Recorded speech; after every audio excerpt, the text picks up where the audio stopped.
আসসালামু আলাইকুম দর্শক। মোর সামনে দেখেছেন এলে হচ্ছে ভাট গাছ।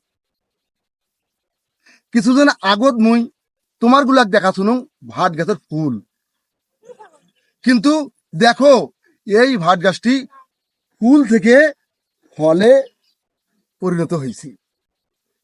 এই ফলে পরিণত হয়েছে। দেখো এই গাছের পাতা, ফুল, মূল বিভিন্ন রোগের প্রতিকারে ব্যবহার হয়। এর পাতা কৃমি দূর করতে, মাথার উকুন নিরসনে এবং এর ফুল ক্ষত নিরাময়ে ব্যবহার করা হয়।